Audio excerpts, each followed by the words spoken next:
Hello hello sir, ನಮಸ್ಕಾರ. ಹೆಂಗಿದ್ದೀರಾ? ನಾನ್ ಚೆನ್ನಾಗಿದ್ದೀನಿ. ನೀವ್ ಯಾರು? ಹಾ ಸರ್, ನಾನು ಸತೀಶ್ ಯಾರು ಅಂತ, with the sir name of ಯಾರು. ಸತೀಶ್ ಯಾರು. ಸತೀಶ್ ಯಾರು? ಹಾ ಸರ್, ಸತೀಶ್ ಯಾರು. ಏ ಸತೀಶ್ ಯಾರು? ಹಾ ಸರ್, ಸತೀಶ್ ಯಾರು. ಏ ನೀನ್ ಯಾರು? ನಾನ್ ಸತೀಶ್ ಯಾರು ಸರ್. ಲೇ ನಿಂಗ್ ನನ್ ನಂಬರ್ ಯಾರೋ ಕೊಟ್ಟಿದ್ದು? ಹಾ ಸರ್, ನಿಮ್ ನಂಬರ್ ನಮ್ ಫ್ಯಾಮಿಲಿ ಮೆಂಬರ್ ಅಲ್ಲಿ ಒಬ್ರು ಸೀಮಾ ಯಾರು with the sir name of ಯಾರು. ಸೀಮಾ ಯಾರು ಅನ್ನೋರು ನಿಮ್ ನಂಬರ್ ಕೊಟ್ರು ಸರ್. ಸೀಮಾ ಯಾರು? ಹಾ ಸರ್, ಸೀಮಾ ಯಾರು. ಲೇ ಸೀಮಾ ಯಾರು? ಹಾ ಸರ್, ಸೀಮಾ ಯಾರು. ಲೇ ಸೀಮಾ ಯಾರು? ಯಾರು? ಸೀಮಾ 2 ಸತಿ ಸರ್ ನೇಮ್ ಅಲ್ಲ ಸರ್, ಒಂದೇ ಸತಿ ಸರ್ ನೇಮ್. ಸೀಮಾ ಯಾರು ಅಷ್ಟೇ. ಹೊಟ್ಟೆ ಎಷ್ಟು ಉರ್ಸ್ತಾವ್ರು ಆ ಭಗವತ್ನದವ್ರಿದ್ರೆ. ಇವಾಗ ನೀನ್ ಯಾರು? ನಾನ್ ಸತೀಶ್ ಯಾರು ಸರ್. ಹಾ ನೀನ್ ಸತೀಶ್ ಯಾರು? ನಿಂಗೆ ನಂಬರ್ ಕೊಟ್ಟೋ ಸೀಮಾ ಯಾರು? ಹಾ ಸರ್. ಈಗ ನೀ ಇಬ್ರು ಯಾರ? ಸರ್, ನಿಮ್ಗೆ ಗೊತ್ತಾಗಿಲ್ಲ ಅನ್ಸುತ್ತೆ. ನಿಮ್ಗೆ ಮೋಸ್ಟ್ಲಿ ಅವ್ರ ಅಪ್ಪ ಗೊತ್ತಿರ್ಬೋದು ಸರ್. ಅವ್ರ ಅಪ್ಪ ನಿಮ್ಮ ಆಫೀಸಲ್ಲೇ ಕೆಲಸ ಮಾಡೋದು. ಅವ್ರ ಅಪ್ಪ ಯಾರು? ಅವ್ರ ಅಪ್ಪ ನಿಖಿಲ್ ಯಾರು ಅಂತ ಸರ್.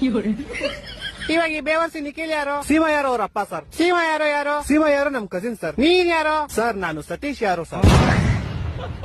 ಲೇ